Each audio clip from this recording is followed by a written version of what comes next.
They say they didn't ask for this. So, big tweet coming out from CD Projekt Red about Cyberpunk. They say, hey everyone, today we've decided to move the release date of Cyberpunk 2077 by 21 days. The new release date is December 10th. Most likely there's many emotions and questions in your head, so first and foremost, they apologize. They say the biggest challenge is shipping the game on current gen, next gen, PC, all at the same time.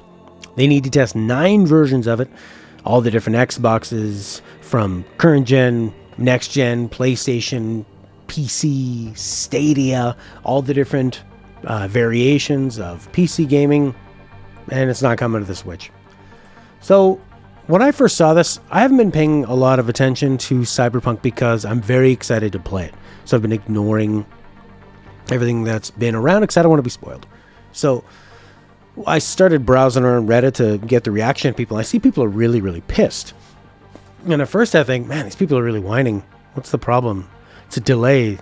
Like, you should be happy that CD Projekt Red is able to publish their game as well as develop it, so that they can make these choices to give you a better game. Where if it was like imagine if they had EA or something, they'd be like, no, the game has got to go out. You put it out now, and we'll fix it in a patch or something, right? And I'm really glad that they changed that really intense Deus Ex music. So for me, I'm like, that's fine. I mean, put it out next year. I don't care. To make a game is difficult. To make a good game is very difficult. To make a really great game, it's like almost a miracle to make a fantastic game. So obviously there's going to be delays. But the thing people are pissed about is that this is the 3rd delay they've done. So at E3 2019, they announced this game's going to come out April 2020. They delayed that to September 2020. Then they delayed that to November 2020. And then now they've delayed it to December 10th. The problem is that CD Projekt Red has gone out of their way to say things like, "Oh, we promise this is never going to happen again. We sorry. Oh, we're gonna give it to you." And that's where they screwed up. It's kind of like with No Man's Sky. If No Man's Sky would have just came out, and people thought, "What the hell is this?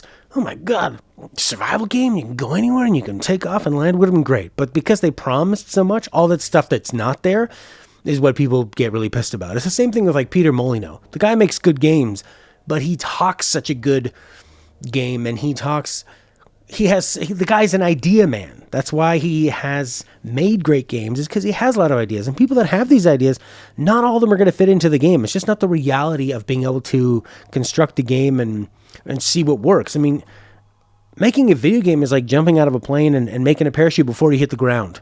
And the parachute is something new it's like a new type of parachute that no one's ever seen before. Especially if you want to be ambitious with it. So there are going to be delays. And I think that other gamers and fans are totally willing to accept that yeah, of course there are going to be problems and unforeseen things. You want to polish this up, and all of a sudden you probably weren't imagining when you made this game that it was going to be right in this bubble of going to the next gen systems and having to deal with like Stadia, and maybe that's on them. They don't have to put it on all of them. They could have just focused on, say, a few. Maybe they're getting more money from these other places. Who knows? It'd be kind of a strange thing to be getting money on a multi-platform release. You know, usually the money is getting exchanged for these exclusives, but who knows what they're doing. CD Projekt Red, up until all these delays, has done such a good job of cultivating a lot of goodwill among the fans. They're kind of seen as the underdogs, the scrappy Polish family that is working really hard, and I always got the feeling from them like this is all they had, and they may not have kind of like the best place geographically where they are, or like the most money, but they can put in the passion and the time to kind of give that 150%. And I mean, most game development does take that crazy 150% with crunch and mandatory 6-day work weeks like Horky was mentioning in Discord. And that's a big problem in the industry. And we've seen people get called out for that, like Naughty Dog and Rockstar. But it seemed like with CD Projekt Red, they go like, well, we're bullish. This is what we're going to do. I mean, can be a tough place to live and a tough place to make money. And this is like their way for sort of like fame and recognition and money. and they're publishing their own games. So I think, and then also them saying things like, if you buy this for the PS4 and then you get a PS5, we'll give you a free upgrade. And, they've put out very strong DLC with The Witcher 3. And The Witcher 3 was really kind of their coming out party. People loved the first 2 Witcher games, those that played them. They had a real strong kind of cult following. And it seemed like The Witcher 3s, when they hit the world, everyone looking for a great RPG, written story. I mean, Game of Thrones was going on at the time. It was like kind of a perfect storm for that game to finally hit its mainstream wide release. But these delays are pissing people off. And one of the main things I'm seeing in comments, and you can take that with a grain of salt, because the problem with looking at things on the internet is that the people that are voicing their criticisms, it might seem like a lot, because if you're looking in like a comment thread, you might see dozens of people saying the same thing. But really, if they are just dozens out of the millions of people that are going to play this game, does that really matter as much as it seems when you're looking at it? That's the thing of being on the internet. But a lot of what I saw was people saying, I booked off a lot of time for work, and I've had to change it already, and now I'm not going to be able to change it again. Or that now it's kind of in a bad time for me. And obviously, you can't please everybody with that stuff. And some people might say, well, why are you booking time off for work? And people are saying, it's 2020. I'm not going anywhere anyway. I've built up all this paid time off. And if I don't take it, I'm not going to get it. So, when you work for somebody like that and you've got a week or 2 of paid vacation, and you're going to use it, and now you've booked it so you can play this game, that is kind of a piss off. I think that just the problem is that they should not have bothered trying to set a big release date. I know they were trying to get like a bunch of hype going, but this isn't like the old days of gaming. You don't need to have that big kind of like on the boots, grassroots sort of campaign of publicity, because the internet just churns up this information so fast. And this is a real darling of the game industry. This isn't some indie studio trying to get recognized. This is the biggest game. When it comes out, it's going to be the biggest game of any month that it's in. Because of what they've done with Witcher 3, they got Keanu Reeves on board, and Keanu Reeves is more popular than he's ever been on the internet, and he's got Bill and Ted's, that Bill and Ted movie came out again, so that's like another reason to get him out there on the internet. So they didn't need it. What they should have done was what Bethesda did with Fallout 4. People knew they were working on it, but they didn't really talk about it, and then all of a sudden, bam, E3, ooh, it's out in like a month or 2. And if they would have just waited until they for sure knew it was going to come out and say, I don't know, like a month or something. Like, just go a little further. Like, what does it matter if you put it out in November, December of a year as opposed to, say, January? I know that there's a lot of people that will buy games. A lot of shopping is done Black Friday and Christmas shopping. But you tell me, like, the people that are most pissed about the delay, these are all adults who have money. They're not little children looking to get this game. And I think we've seen that this whole idea of you only needing to put games out in the big months, and like January, February, March being dead months. There's so many more games than there used to be. And now you can put out a game in January and you could have that month to yourself. And I mean, especially with the new consoles launching, and that's going to be big excitement. Demon's Souls remake. You've got a huge election in the States. There's a lot of things to be competing for. Also Christmas and all the other big games. Like I haven't checked, but usually EA and you've got a Call of Duty coming out.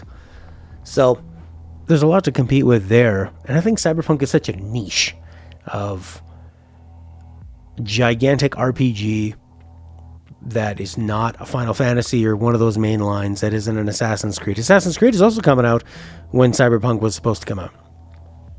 So I think like I understand you don't want to, like, okay, so for example, say they didn't say any dates at all, and then they just said, okay, we're going to do November. Big announcement in like September, October. And then they still needed to delay to December. All right, well, that would be one delay. And you would still have enough time to ramp it up.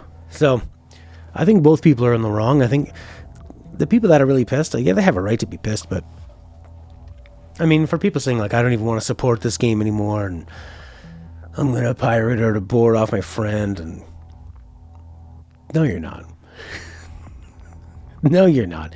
I know, you know that feeling when it approaches midnight of a game launch, everybody on the internet is talking about it, and you're just thinking about it, and you're going to buy it. And it's just like such an empty threat. Just don't pre-order games. They owe you nothing. Or you owe them nothing. You don't need to pre-order them. You're not. What are you gonna get? Like, especially that bullshit where they give you like an in-game software bonus for pre-ordering. That's bullshit. So that's already in the game, and they're only unlocking that little feature for you because you've pre-ordered it. I mean, they're just looking for ways to get another $50 off you, and they're gonna try and sell you this like stuff that is usually made as crappy as possible. I don't know. I mean, for physical stuff, sure, consoles, yeah, I guess you do need to pre-order them. I'm very interested to see what's going to happen with this PS5. I have not bought a console on launch, probably ever, but I would like to have a PS5 on day one. And it seems like it's really tough to get them, and they're sold out all over the place. Is that what's going to happen? I don't really feel like lining up, although I say that. What if I do? Well, it could be kind of a fun thing to do. A bunch of people in masks. Oh, no, it's cold. I'm in Canada. I'm in Quebec. It's going to be cold. I can't be standing outside some Best Buy. It's kind of fun, though. You got to do what the Europeans do. You have that hot wine, hot rum. It's good stuff. Some hot, salty nuts.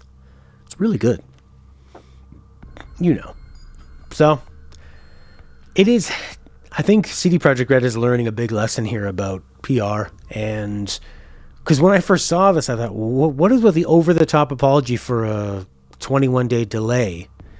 And then I look back and see, Jesus Christ, 3 delays, and you've also made such a statement about, we're not going to do it again, and then you do it again. So, a big lesson for CD Projekt Red. I mean, cut them some slack. They're one of the good ones out there. They just want to make a great game. They are giving people free upgrades to next-gen consoles. They're trying to do everything right, and they're just excited. They're really excited. This is the first big release that isn't a Witcher game for them, and they're taking all that momentum for The Witcher, and they just want to give you a great game. So, people, it's okay. I mean, I would be disappointed too if I had sort of planned my whole time around it and then wasn't going to get it. That's a piss off, but that's also a lesson for people, like, don't put so much of your expectations and happiness on things like that. Because life changes. You can't control a lot of things. And I mean, come on, it's like 2020, they're doing this from home, and they're dealing with a lot. But the easy argument on the other side is, okay, well then don't tell us a date. Just when you actually know, tell people. And that's really what they should have done. Because people are willing to wait a reasonable amount of time. We're not talking like Star Citizen or the 10 years it takes for Kingdom Hearts or Final Fantasy games lately, which people still buy in droves, or The Last Guardian. But yeah, it's a good lesson for CD Projekt Red. What do you guys think?